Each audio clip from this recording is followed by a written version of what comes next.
Hello दोस्तों, मैं नंद किशोर कुमार आप सभी का स्वागत है फाइनेंस फैक्ट्री चैनल पे।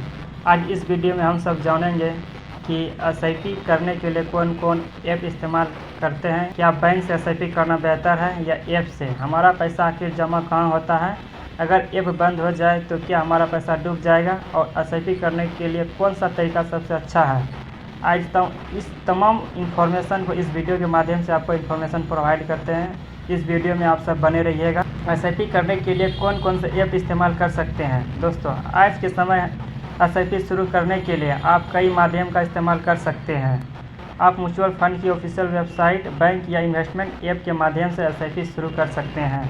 कुछ लोकप्रिय इन्वेस्टमेंट ऐप के उदाहरण हैं grow up stocks, angle one, Zerodha जैसे प्लेटफॉर्म। लेकिन दोस्तों, सिर्फ ऐप का नाम देखकर निवेश नहीं करना चाहिए। आपको यह देखना चाहिए कि ऐप SEBI के नियमों के अनुसार रजिस्टर्ड है या नहीं, और आपका निवेश सही तरीके से आपके नाम पर हो रहा है या नहीं। दूसरा क्वेश्चन आपके मन में आता होगा कि बैंक से एसआईपी करना या ऐप से एसआईपी करना कौन बेहतर है। अब बात करते हैं बैंक और ऐप की। अगर आप बैंक के माध्यम से एसआईपी करते हैं तो बैंक आपके लिए म्यूचुअल फंड में निवेश की सुविधा उपलब्ध कराता है। लेकिन याद रखिए, बैंक आपका पैसा अपने पास जमा करके नहीं रखता है। आपके पैसा से चुने ये म्यूचुअल फंड स्कीम में इन्वेस्टमेंट किया जाता है। दूसरी तरफ अगर आप किसी ऐप के माध्यम से एसआईपी करते हैं तो ऐप केवल एक माध्यम या प्लेटफॉर्म की तरह काम करता है।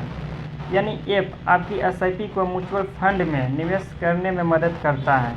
इसलिए बैंक हो या ऐप, सबसे ज़रूरी बात यह है कि आपका पैसा किस म्यूचुअल फंड स्कीम में निवेश हो रहा है। अगला आपके मन में क्वेश्चन आता होगा कि एसआईपी का पैसा आखिर जमा कहाँ होता है। सबसे महत्वपूर्ण सवाल है, जब हम एसआईपी करते हैं तो हमारा पैसा आखिर जाता कहाँ है।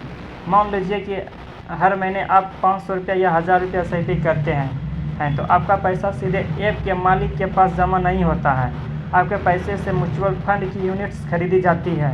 इसके बाद म्यूचुअल फंड का पैसा एक एसेट मैनेजमेंट कंपनी यानी AMC द्वारा मैनेज किया जाता है। AMC आपके पैसे को फंड के नियमों के अनुसार अलग अलग एसेट में निवेश करती है, जैसे शेयर, बॉन्ड्स, गवर्नमेंट सिक्योरिटीज और अन्य सिक्योरिटीज। यानी आपका पैसा एक इन्वेस्टमेंट स्ट्रक्चर के माध्यम से काम करता है।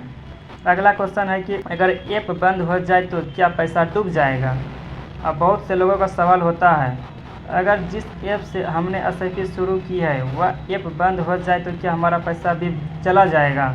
आमतौर पर केवल ऐप बंद हो जाने से आपका म्यूचुअल फंड इन्वेस्टमेंट खत्म नहीं हो जाता, क्योंकि आपका इन्वेस्टमेंट आपके नाम पर म्यूचुअल फंड स्कीम में होता है। ऐप केवल इन्वेस्टमेंट करने का एक माध्यम हो सकता है, इसलिए हमेशा अपने इन्वेस्टमेंट की डिटेल्स, स्टेटमेंट और अकाउंट इन्फॉर्मेशन को सुरक्षित रखें।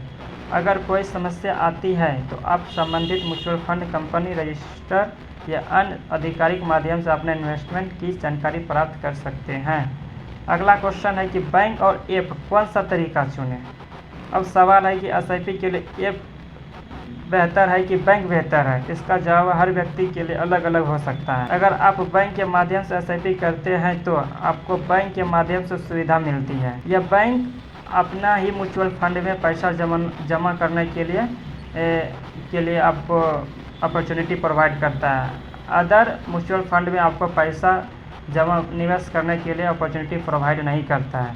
वही आप ऐप के माध्यम से एसआईपी करने पर आपको ऑनलाइन ऐप के माध्यम से यदि आप एसआईपी करते हैं तो कोई भी म्यूचुअल फंड में आप पैसा निवेश कर सकते हैं।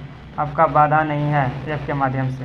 लेकिन सबसे ज़रूरी बात यह है कि ऐप या बैंक की विश्वसनीयता, सही म्यूचुअल फंड स्कीम का चुनाव, चार्जेज और सुविधाएं और आपके इन्वेस्टमेंट गोल्स, इन सभी चीज़ों को समझकर ही निर्णय लेना चाहिए। बस इतना इन्फॉर्मेशन आप सबको प्रोवाइड करना था। मिलते हैं नेक्स्ट वीडियो में। जाते जाते मेरे चैनल को सब्सक्राइब कर लीजिए ताकि जो भी नेक्स्ट वीडियो अपलोड करेंगे वह सबसे पहले आपके पास जाएगा। धन्यवाद।